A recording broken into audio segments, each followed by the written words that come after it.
Good morning all. This is Nitin Bhone working as an assistant professor at All India Sri Shivaji Memorial Society Institute of Information Technology near RTO Pune. Today we're going to learn about the introduction to engineering course. That is, earlier we have gone through the ellipse by focus directrix method and oblong method, parabola by focus directrix method. Now today we're going to discuss about the parabola by rectangular oblong method. Let us consider this problem. Draw a parabola having base length 100 mm and axis length 80 mm by oblong method. So base is given 100 mm and height or axis length is given 80 mm. So first of all, draw the base AB. It is equal to 100 mm.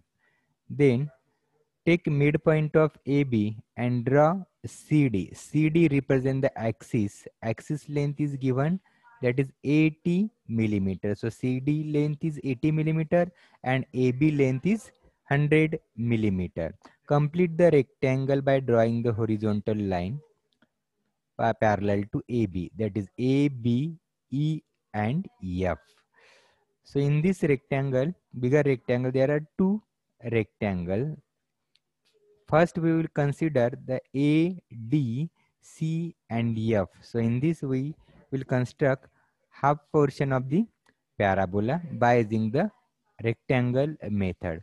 So take this length AD, divide this length into some number of equal parts, say 1 dash 2 dash and 3 dash. So we have divided this line AD into 4 number of equal parts.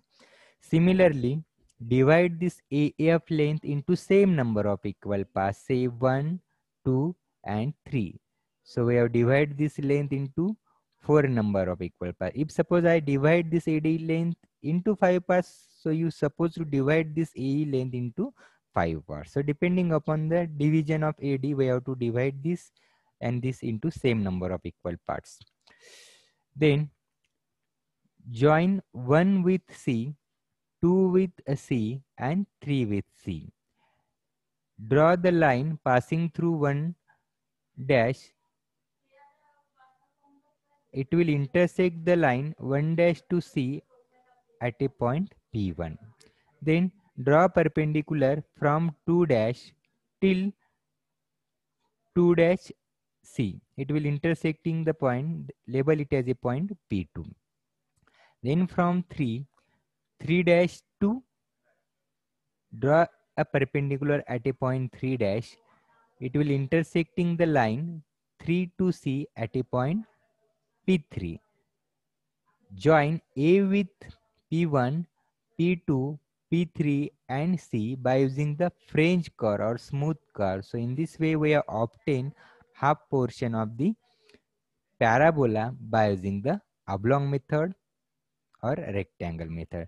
Repeat the same procedure for the another rectangle. Now consider D, B, E and C as a rectangle.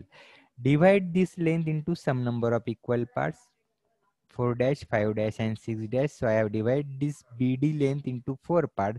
Simultaneously divide this BE length into same number of equal parts, 4, 5 and 6. Join 4 with C, 5 with C, 6 with C. Draw perpendicular at a point 4 dash. It will intersecting the first line. Label it as a point P4. At 5 dash, it will we have to extend this perpendicular till 5 dash C. It will intersecting at a point P5. At 6 dash, it will intersecting C to C at a point P6. So in this way, we have obtained the parabola by using rectangle method or oblong method. Similarly, consider the same second problem. A ball thrown in air attain 100 millimeter height and cover horizontal distance 150 meter on a ground. So draw the path of the ball. So again, the horizontal length means base is given, height horizontal, and attain a 100-meter height means 100 meter is the height of the rectangle is given. So take the suitable scale and use this procedure of oblong method and construct the parabola by using rectangle method. So here in this way we can determine the path of the ball or projectile. Thank you.